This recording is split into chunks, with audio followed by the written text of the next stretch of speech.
Welcome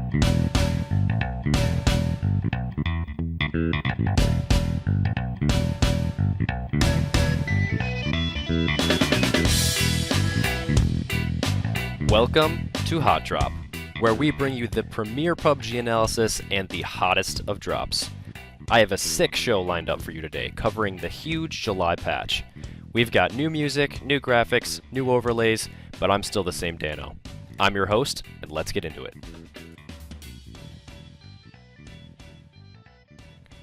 So remember last episode when I said we would hit 500,000 players by the end of August? Yeah, we crushed that. We hit 522,463 on August 4th. But that was just the first time the game peaked at over 500,000. Now, we sit at an all-time peak of 574,173 players, which is just mind-boggling to me. I can't remember ever a game in early access continuing to grow as fast as this one is. It's unbelievable to me. I think it's time to pull out the big board and make some bold predictions. What do you guys think? So I'm thinking that by the end of the year, we're going to have over 1 million players. Absolutely, not a doubt in my mind. Think about when we see surges in player counts. We see them after monthly patches, we see them after new maps are announced, and we'll definitely see a massive, massive boost once this game hits the Xbox One. I'm so excited about the future of this game. I really am. I see the team at Bluehole just being on top of the ball more than any other team that I've ever seen develop a game in early access. They're putting out regular patches, plus or minus a couple days, but regular patches, regular updates, regular bug fixes, hot fixes. Issues are fixed overnight, or earlier than that. Issues are fixed within hours. It's absolutely crazy how quick these guys work and how hard they work. They're doing a tremendous job, and they absolutely deserve every bit of success they're getting.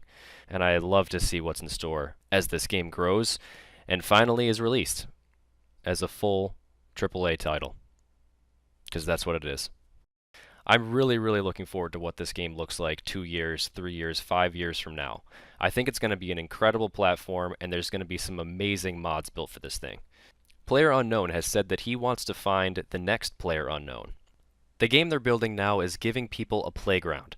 They're giving them the content that people can use to turn into something else. And he hopes that they're going to go wild with that. For him, he says that this is what he's trying to provide. Battle Royale is part of Battlegrounds, but it's not all of Battlegrounds. It is the platform that they will use to create something even better and bigger. I'm so excited for it. Honestly, I can go on and on. But now, let's switch over to the patch notes. We have a huge update last week, America. Huge. There were some hiccups along the way in the form of some game-breaking lag that showed up as soon as the patch went live, so that was fantastic, but I've got to commend Bluehole for working overnight to get those issues fixed. I've had about a week to digest the patch, and I'm ready to break it down for everyone. So first off, I've got to say that performance has increased across the board. I'm getting more frames per second than ever, loading times are decreasing, lag is at a minimum, and desync is not completely gone, but it's much better than it used to be. Hit registration feels really good, the best it's felt, I would say. That's not to say it's perfect, but I think right now the game is at a really good, really playable state. I can lead shots from a distance or take out guys from up close and personal range, and I really feel that the game is just a lot more consistent than it's ever been. Once they further optimize it, I know that they're planning to boost the servers up to 60 ticks, which will make the game feel even more smooth. Tick rate is referring to the number of times per second that your client gets updates from the server, so obviously the higher the better. The higher the tick rate, the smoother the experience, and the more accurate the experience will be in terms of hit registration and things like that. I know, for example, CSGO runs at 64 tick on their matchmaking servers, which is plenty, so I'm very excited to see Battlegrounds get up to that number. CSGO professional games run at 128, which I think would be probably not feasible for a game the size of Battlegrounds. But I'm not a networking expert. I'm just happy to see the performance is going up, and I have fewer crashes along with that. The uproar over crates and keys has pretty much blown over, which is pretty typical of the internet. People have moved on to something else. But PlayerUnknown did mention the community reaction in the latest patch notes. So he's quoted as saying, "I do understand your concerns about the system, but I feel testing for a sturdy economy on the Steam marketplace is necessary at this stage and ultimately beneficial for the game. And once again, this is a purely optional system. You are not forced into participating if you do not feel like it. You will still get a fully featured game with a polished Battle Royale game mode, a wide variety of weapons and vehicles to play with, stat tracking, ranking, and leaderboard systems, 2D and 3D replays, and much more." But still, I must admit that our messaging wasn't very clear, so I extend my sincere apologies for the confusion caused. The process of communicating our intentions precisely to our fans and communities should have been done in a more careful and prudent manner. I've learned a lot and will try to communicate better going forward. This is honestly fairly typical out of PlayerUnknown. He's a very humble guy so far, in what I can tell, and he seems to have owned up to the mistake of advertising that they're not going to release crates before they leave early access. So I'm glad to see that he's taking a good stance, being very straightforward, issuing an apology. It's really good to see that. People seem to be happily opening those crates, or at least selling them for $2 to $3 a pop on the market. I gotta go out on a limb here and say that most people who complained about skins are probably pretty happy now that they were able to sell their crates for real money, and in my case, I've covered the purchase cost of the game, so I'm very happy with this. Just to wrap this whole thing up, I just wanted to say again that cosmetics just have no real impact on the game for me, and especially in first person where I won't even be able to see the clothes my character is wearing. PlayerUnknown has said that no camo gear will be in the pay for crates, which is a great sign. So you could argue that like the fancy ghillie suits, for example, would give you a huge advantage. So I'm glad to hear that these type of cosmetics that would be used to conceal the player are not being added behind a paywall. That's all I'm going to say about skins. I feel like I've talked your guys' ear off in the last few weeks. So on to the patch notes, the beautiful, beautiful patch notes. You guys have been playing this for the past week, so this is nothing new. And I just want to break down the things that I find interesting and talk about those. Again, I'm not going to be a source of the latest and greatest news and updates, but I can give you the breakdown of the things that I feel are most important and give you my feedback about those things. First up, where's the vaulting at? No, for real, where the hell's the vaulting? We have server optimization. We have optimized fences, doors, and windows, along with vehicle physics. And I am extremely sad because I will no longer see people flying through the air on ridiculous bug clips and exploding in the midair and their bodies flying out across the map. Those were the good old days. Client optimization. We have optimized memory usage for world objects, terrain rendering, vehicle physics, and user interface. So all of these, like I said at the very intro of this episode, are awesome, awesome things. They're really paying attention to optimization, and I've said this over and over and over again, so you guys are probably sick of me saying it. But the reality is they're focusing on this stuff, and this is what makes a much smoother game that a lot of people can access and play easily on all types of machines. And there's less lag, less desync, and this is really the priority for me. Any content is icing on the cake. This is where the meat and potatoes are. Next up, and probably one of the bigger things in this patch, is we have a new rifle. The MK-14 Enhanced Battle Rifle is an American selective fire military designated marksman rifle chambered for the 7.62 by 51mm NATO cartridge. Quote Wikipedia. It seems like a beast. I will honestly say I have not found it in the game other than on the table in the spawn island.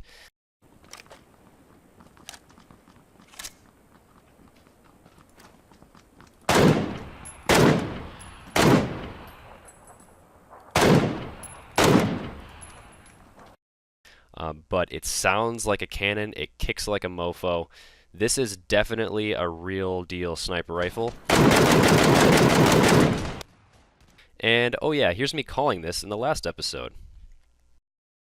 They didn't say what the rifle is going to be yet, but I'm going to assume, and this is me totally making things up, that it's going to be a sniper-like rifle similar to the SKS, because we don't have a lot of sniper rifles right now that spawn in the world. We have the Kar 98 and the VSS, which barely counts as a sniper rifle, and we also have the SKS, but I have a feeling that's going to be a sniper rifle, and that's just me completely making things up.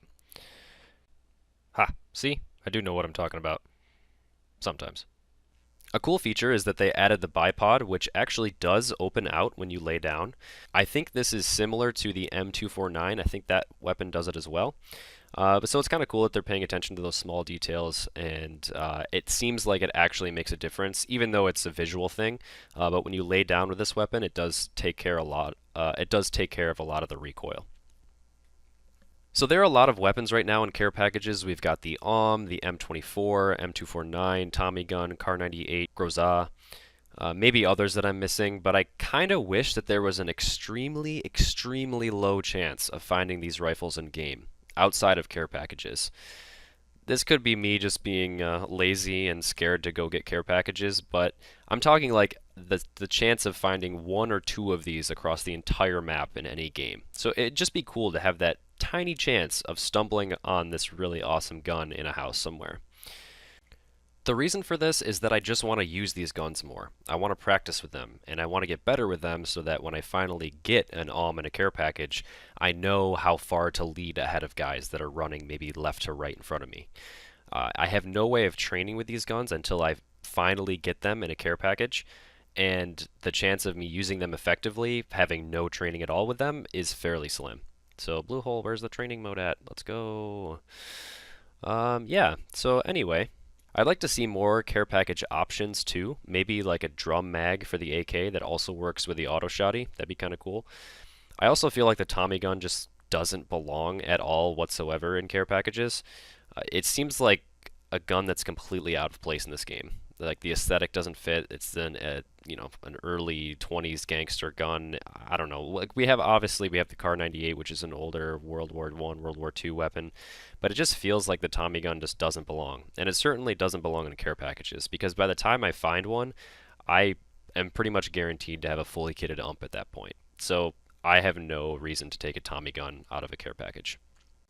So moving on. Gameplay. Added first-person server options to NA and EU solo and duo game modes. This is what's getting all the talk. We finally got first-person, and I touched on this last episode, how I'm excited about it. I think it feels pretty good so far. It definitely feels like a more difficult game mode than third-person. For example, peeking behind trees is a totally different mechanic now, where you actually have to show your body to take a shot.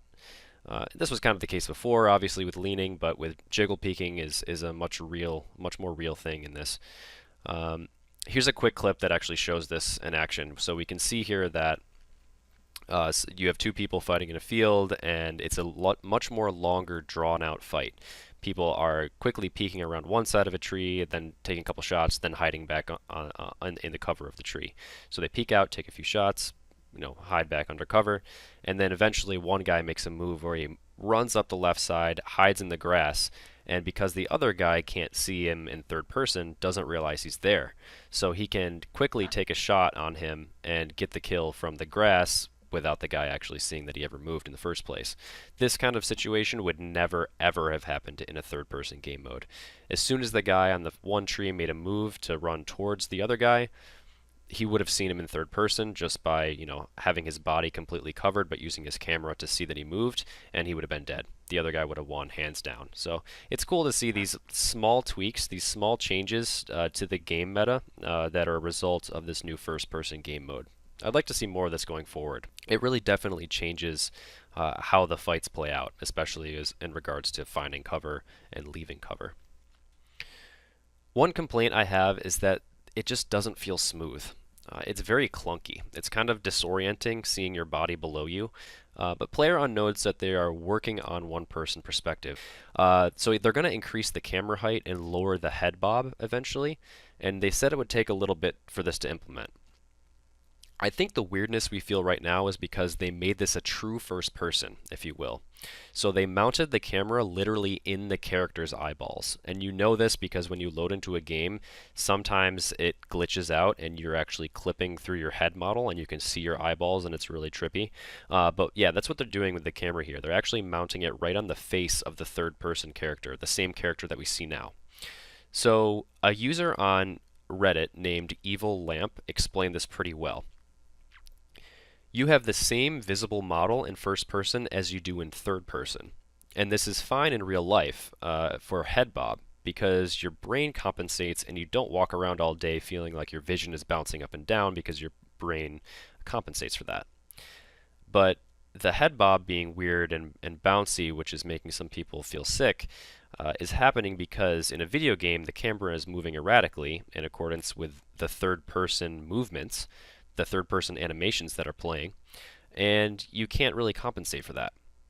Typically for other first-person shooters, the camera is just a floating entity, and they add animations for your arms. So doing this would make it feel more natural than just sticking this first-person camera in the eyes of a third-person model, which is what they're doing now. It sounds like they're moving towards that floating camera, but it's going to take a little bit of time to implement because this means writing all this new code to account for this new camera.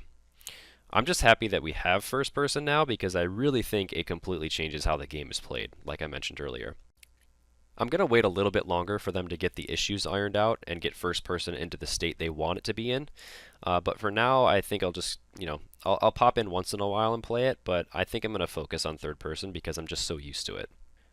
There's also a bug right now with mouse sensitivity that they need to fix in the next release. Basically, the settings aren't being preserved when you move your FOV slider. So as you move your FOV slider up, your sensitivity is increasing as well. And they didn't really do the math to compensate for that. A couple people posted some really good guides on how to set your sensitivity to make sure it's the same as it was before you moved your FOV slider. So I recommend just Googling that. And if you notice your sensitivity is all out of whack, it's because you adjusted your FOV slider. Next up, we have added a new feature to report players. So I'm kind of bummed, to be honest. I know PlayerUnknown, fan of the show, is listening and just didn't implement my suggestions, but that's okay. We can't win them all. We don't know how this mechanic works yet. For example, how many reports does a person need to get before they look at the VOD and potentially ban that person? It would be cool to have that information. So we don't know about that, but at least this is a step in the right direction to getting people reported and just cleaning up the game, getting rid of the useless trolls.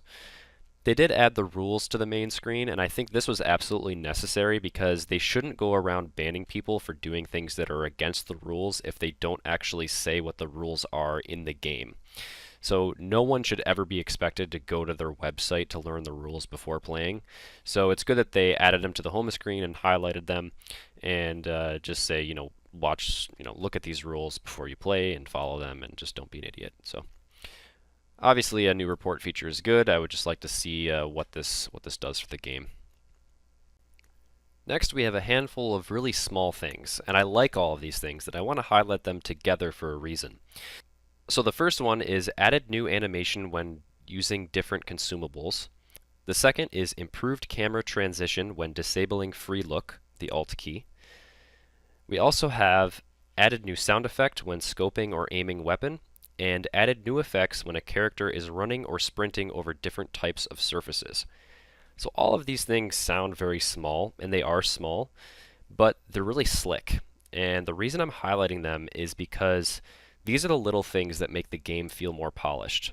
There's more in this update as well, and I'm not highlighting all of them, but these are the ones that stuck out to me. The first one being the free look feature. The camera now slides back to the front when you're in free look when you release Alt, rather than just snapping back to the front view. These are the kinds of things that you would expect to see as the game moves out of early access and into full release mode. So these are great little things. New sound effects when aiming or scoping, new sound effects when a character is running over different surfaces. So sound, animations, camera transitions, these are all just little quality of life slash, just little features that just make the game feel more polished. These are the little things that will make this game feel like a AAA game, because it is a AAA game, it's just not done yet. But it's cool to see that they're really focusing on the little details and moving the game along in the development process and towards the exit of early access. Added slight delay when using the drag and drop feature on items in inventory UI. We implemented this delay to provide a fair gameplay environment to all players. So they wanted this to be fair. They wanted it so that there is no advantage to tab looters, people who press tab to bring up their inventory and then manually drag an item over into their inventory. Doing that method was a lot faster than pressing the F key to have your character do the animation of bending over, grabbing the item, and then, resetting. There was a lot of pushback on this when it was first announced. People tested it on the test server and then complained that it just took way too long to loot items when using the tab method. They decided to change it in a hotfix. They initially announced that they were going to remove this delay that they added, basically revert this change. But then they changed their mind, they flip-flopped yet again, and said, we're not going to remove it entirely, but we're going to lessen the delay. So here's a quick tweet of the hotfix. They said that after testing with no delay internally, we have decided to reduce the delay instead of removing it entirely as it felt very unbalanced with no delay. We are still listening to community feedback and will continue our evaluation of the looting mechanics. So I get what they're trying to do. They're trying to make it fair so that people who press F or people who press tab pick up the item in the same amount of time. That's what's going on here. Before it was a little bit faster for people who pressed tab versus people who pressed F. So for that reason, I trained myself to be better with pressing tab and dragging items into my inventory that way. But with this new delay, I noticed it's a little bit slower to do that, but it's not so slow where I'm just getting annoyed or my experience, is degraded in any way. Overall, I think the experience of looting right now feels pretty good, and I have no problems with it. Added a lower rail attachment slot to SKS. So as a sniper, I am very fond of this change. It's a nice addition because the SKS is difficult to control at times. It feels like it kicks pretty hard, and having that extra grip is going to control that recoil just a little bit more. I hope Magnum Opus does a video on this because it would be cool to see the actual amount of reduction that takes place when you have a vertical versus horizontal grip on the SKS. I still think it kicks pretty hard, and after doing some testing, I didn't really notice an immediate difference, but I'm sure it's there. I don't have a ton of experience with the SKS because I much prefer the Kar 98, but anything to make this gun more viable is a positive in my book. I would like to see something like a bipod attachment that exists in the world that you can loot and stick that on SKS. That'd be sick. So when you're laying down, you're able to control your recoil a whole lot more. I think that's a really good idea for another attachment. So player unknown, I know you're listening, so I just want to stick that in your game real quick. That'd be great. Thanks. And now we have two changes to meds. So we have reduced cast time of first aid kit and painkiller down to 6 seconds. Previously it was 8 seconds. And we have reduced cast time of medkit / adrenaline syringe to 8 seconds. This was previously 10 seconds. So for these things, I think the medkits previously just took way too long to apply. 10 seconds was a lot of time, especially if that's all you have and you need to do it right away before the gas hits you. I think dropping it down to 8 makes a lot of sense. I think the adrenaline syringe still takes way too long. I think this should take at most 4 seconds. So this adrenaline syringe is an ultra rare item. And it's also a syringe, which means theoretically it should take a few seconds to inject. I think just having it, you should be rewarded in the sense that if you're lucky enough to have one of these things, you should have an advantage over everyone else and be able to apply it almost immediately. I think it makes no sense. There's just no reason for it to take 8 seconds to apply. I've played probably 200 hours and I've only taken one syringe. I do go for a handful of drops, but I'm a little more conservative. But just the fact that I remember taking only one syringe ever just means that they're just not that common. So when you have them, you should be rewarded for having it and be able to take it almost instantly. Added new options to display helmet, vest, and backpack equipped in the HUD UI. This HUD UI will be updated further in the future. Added new option to display all equipped items on the right side of the screen, and this will also be updated in the future.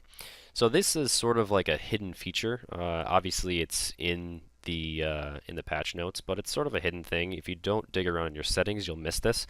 This is a great add-on for first person, especially because you can't always see your character model. So it makes it easy to see what weapons you're carrying and if you have a vest or helmet on or not. So, for example, you could be in a fight in first person and take a couple hits and survive that fight thinking you're good to go, but the reality was your helmet got blown off. And obviously you wouldn't be able to immediately tell if your helmet got blown off because you can't see your player model.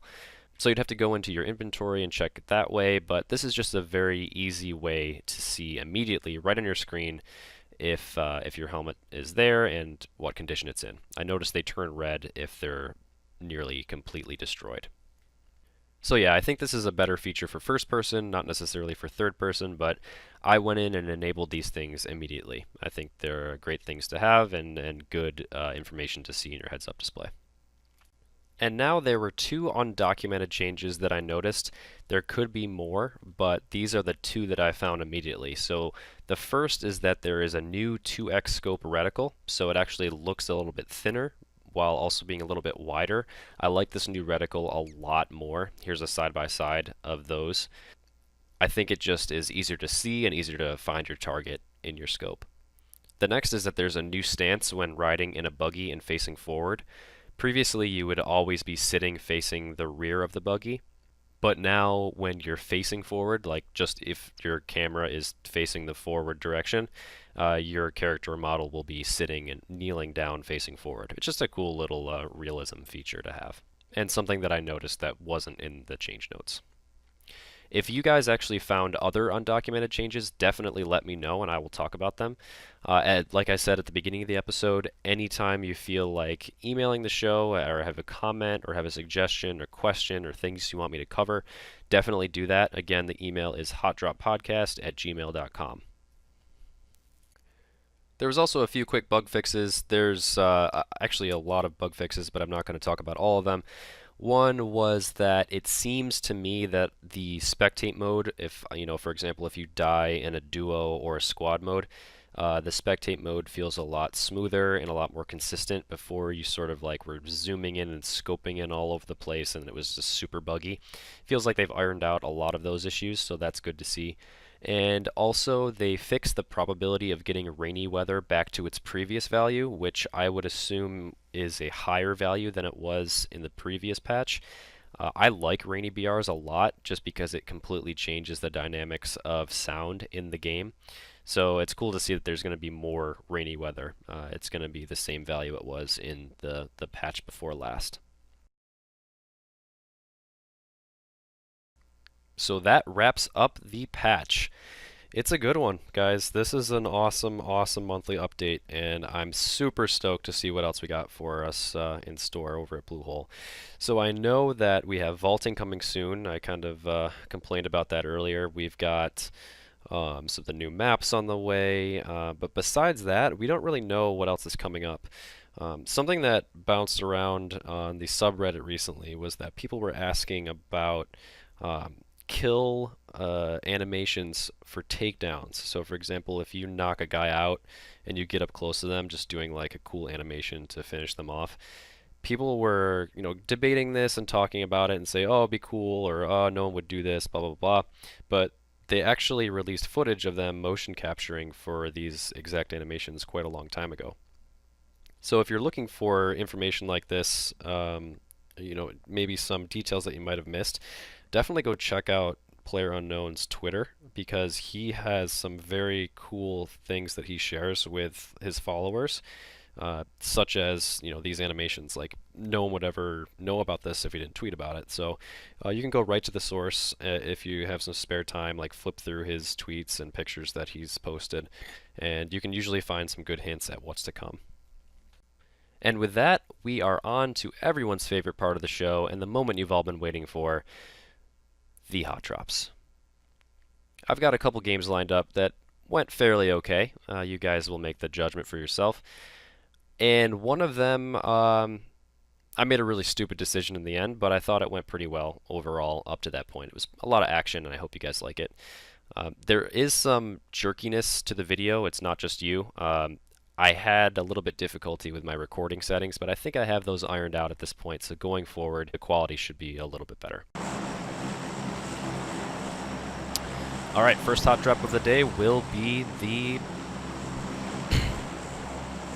Alright, first hot drop of the day will be the military base. This is pretty much the second or first hottest drop, I would say. It's probably tied with the school. School gets pretty intense. And at least here you have more area to spread out. And you don't have to take a fight right away if you don't choose to. So down here you see this these three buildings in the shape of a C. We call that C dot. We like landing on the roof of the C dot there, just because it's easy to see people from above when you land on the roof. Other good landing spots are over there to the right, that building with those smokestacks. If you don't want a super hot drop, you can shoot for that little complex over there. Pretty much always guaranteed there's going to be people on the roof. I don't see any weapons. I'm going to try to avoid them. I don't like punching early game like I mentioned in the past, but I like picking up the optics because those are the things that are going to give you advantage later in the game. Got my pistol, it's something. There's a guy there. Let's see if I can take him out. I'm getting shot at, so I'm going to run away. But the pistol doesn't have enough range to really engage that guy. And there's definitely going to be people inside this building. So we've got a pump shotgun, which is not my favorite, but it's pretty decent for this close range. I can see at the end of the hall that door is open right there, so I know there's people going to be inside here. Oh, there it is. I'm going to run away because I can't engage him from this far away. But I can with this weapon.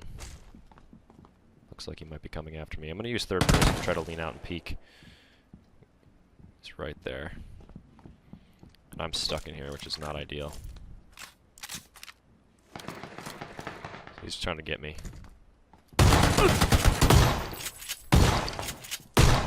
That was way, way too close. That's the problem with the shotgun close range and third person. Like, you can aim down the sights, but it's kind of difficult to do that. Like, your body sort of takes up the whole camera. This guy's probably going to finish me off.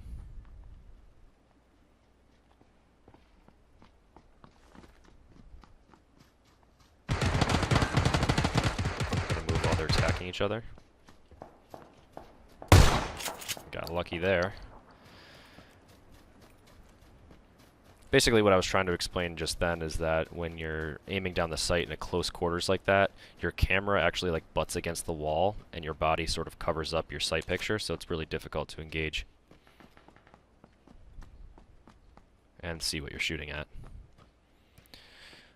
These rooms usually have some really good loot. I'm trying to find a first aid kit or something because I'm super low.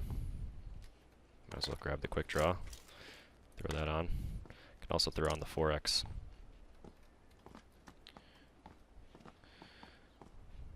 One thing I want to mention real quick is how much I hate... Oh! How much I hate dying. Hot drop number 2. We've got meal to power. One of my favorite all-time drops.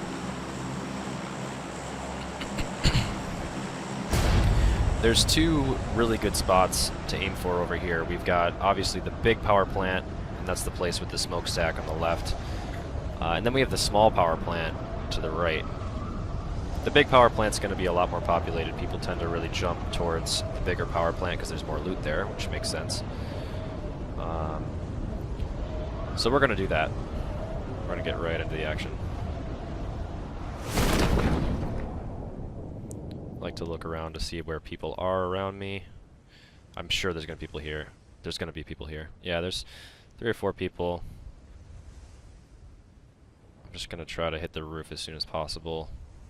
That's a glitch. Looks like there's no weapons, unfortunately. That guy got stuck. Maybe I can get a good punch on him. No, just missed. He's getting me, though. That's some major desync right there. Just gonna cook this grenade at him. No, that didn't work.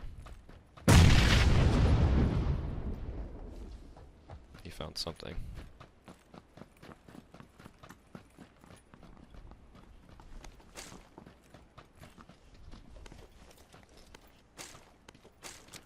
He's got a revolver and I've got a pistol. He can't reload that very fast, but I can.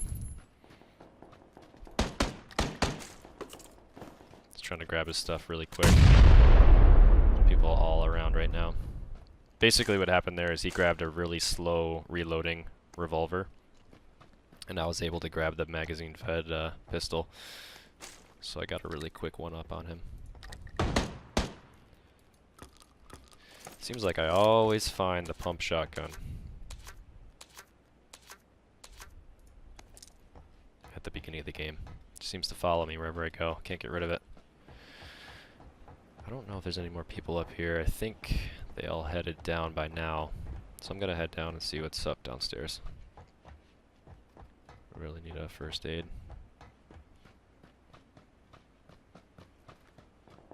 I don't hear anyone walking, though I don't trust it. Sometimes in this game you think no one's around you, but then you realize that you just couldn't actually hear their footsteps. The sound was glitched. That was pretty good.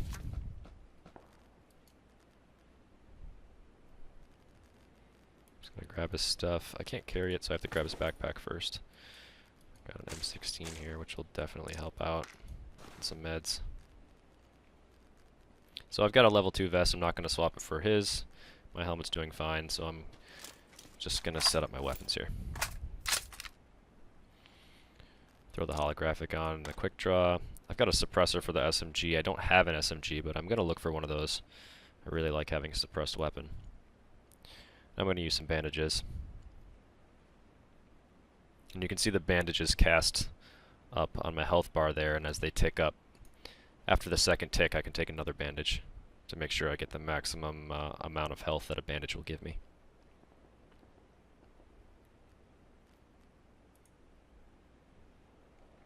So I don't have to get all the way up to 75 because I have a painkiller. Painkillers actually give you about 40% health. So I can get up just to about 60% health and then take the painkiller, and then I should be all set. I don't have to waste any more bandages for that. I hear another guy. He's upstairs above me. Or he's in that room on the catwalk there, I'm not sure.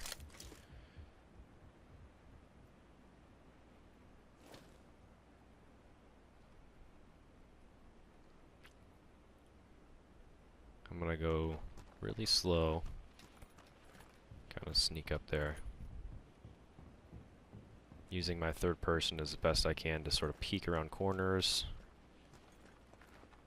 Yeah, I think he was probably in that side room. I've got a good line of sight if I stay here. He has a pretty difficult shot on me through these bars if he wants to step through that door.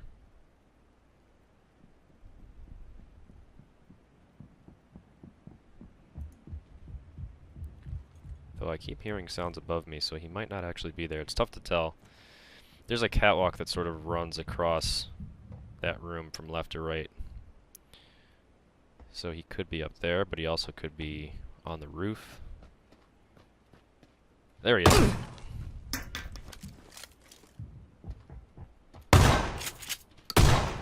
Got him. Grabbing his helmet. So he obviously heard me, and he was sitting there trying to wait and see if I peeked him. And I ended up peeking him, but I got pretty lucky that he rushed me, which was not a very smart play on his part.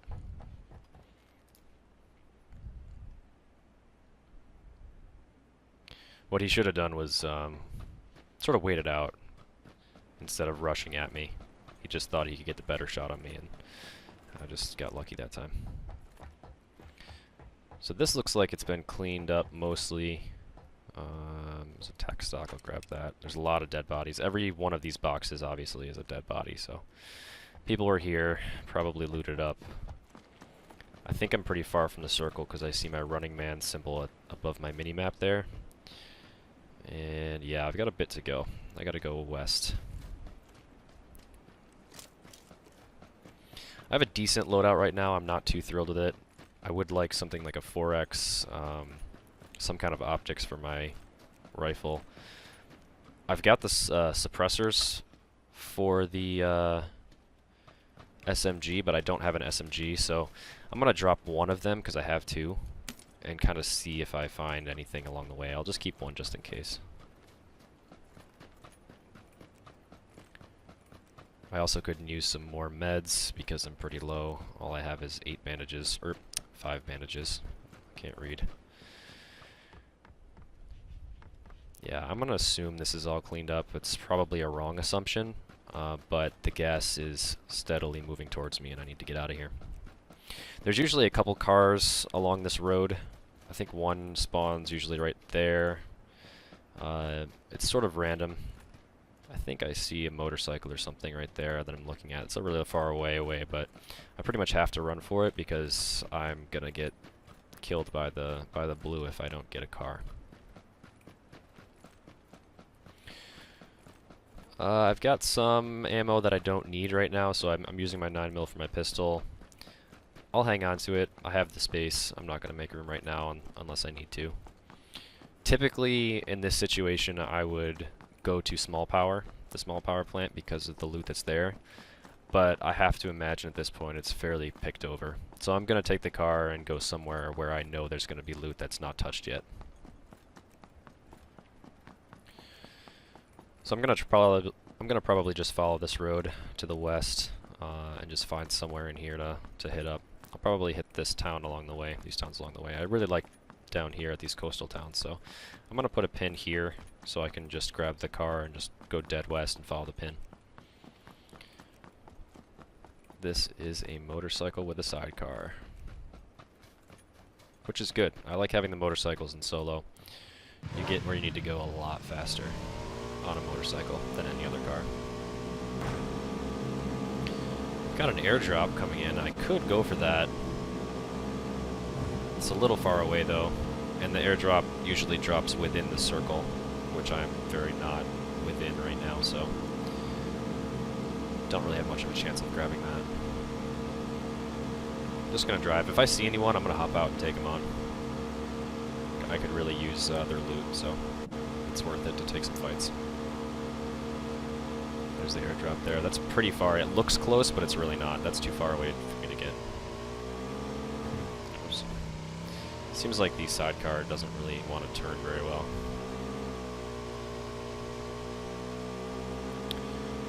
I got half a tank of gas. We got a UAZ and a buggy. I really like the motorcycle. It's just so much faster, so I'm going to take that. Looks like there's one without a sidecar here, so that's good. I'm going to snag that. I hear some shots to the right, probably over there in that complex, but I'm just going to take off. This is super dangerous territory here with the terrain, so I try to stick to the roads when I have a motorcycle.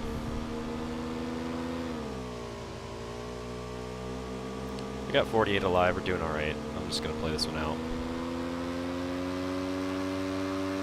I love these destructible shacks. Yeah. Alright. So I'm in the circle now, but I'm going to keep going because I want to go somewhere where I know there's going to be loot. This place, though, might not actually be too bad. See, no, right there's a guy. So I'm going to take off, pretend I didn't see him. That UAZ there gave him away. But I'm actually going to fight him, so I'm going to swing around. I'm going to hop out here and we're going to take this fight. Do I have any nades? No. If I had a grenade, I would probably toss it there, just to get his attention. I bought this tire for no reason other than just to be annoying. He's probably not in that corner anymore. If he was smart, he would have moved, but that was just a really, really dumb play by him. He made it so much easier for me to just take him out. And he had some really great loot, too. Level 3 helmet. It's pretty damaged. I don't think I'm going to take it. I'm going to grab the 7.62 in case I find something good to use for that. I'm going to drop my pump shotgun in favor of the auto shotty. And I'm going to throw a holographic on it and a quick draw.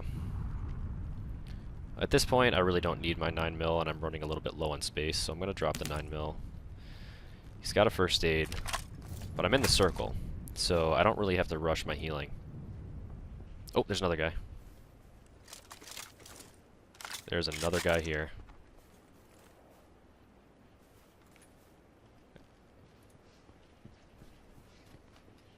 He's in this house. In this case, I am going to rush my healing. He just saw me.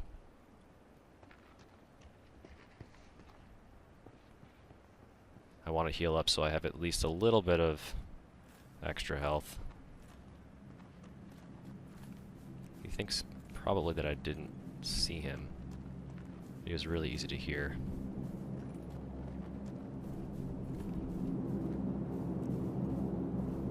So this is a tough fight. This is a tough decision because he's in this house and he knows I'm here. So I have no element of surprise. I can't work with that. What I can do is sort of peek the windows. Sort of see if he comes out. It's kind of my best bet. Now I have another guy pulling up.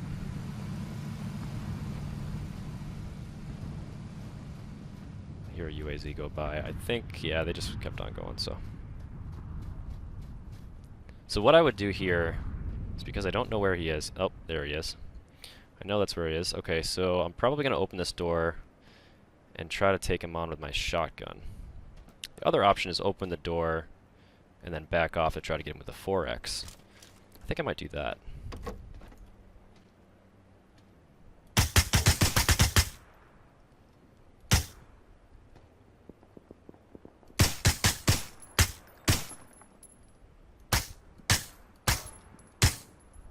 I think I'm hitting that chair. So now I know I've damaged him a little bit. I'm going to rush him down with the shotgun.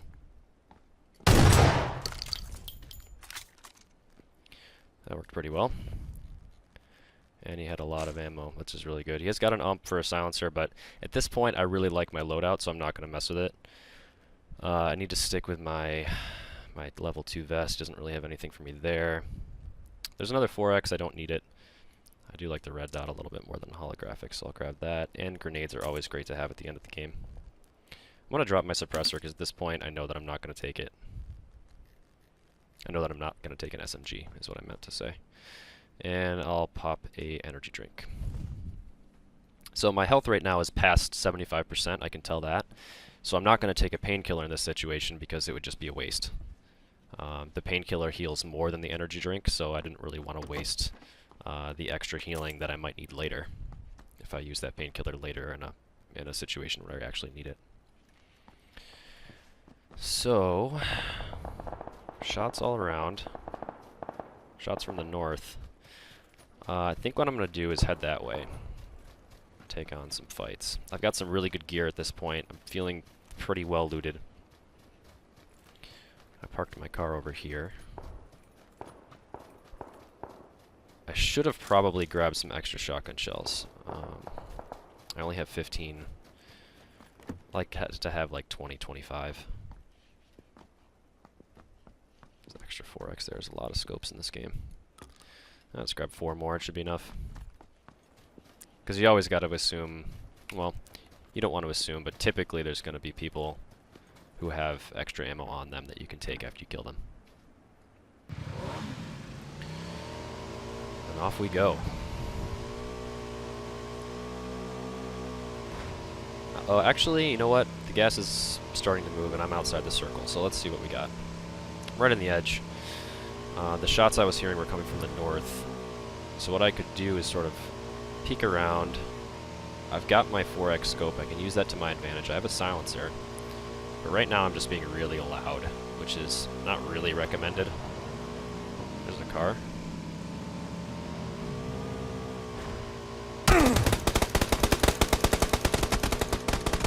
Shooting at me and I'm running away. And now I'm gonna hop out and take him on. Oh, yeah. That was probably not a really good idea. I should have kept going. He was a pretty decent shot. So, well, somehow, sometimes that's just what happens.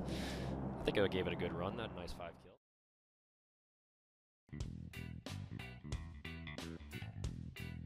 Stay tuned for next week because we'll be back. We'll be back every week with more hot drops. You know, everyone loves hot drops. That's what you want. We know what the people need, and you know where to find it. So again, hotdroppodcast@gmail.com for any comments, questions, things you want me to cover. Send me your questions. I will answer them on the show. I'm more than willing to incorporate any kind of community feedback or you know, any kind of interaction with you guys. So definitely let me know what you got, and hope you enjoy the show. Until then, I'll see you in game.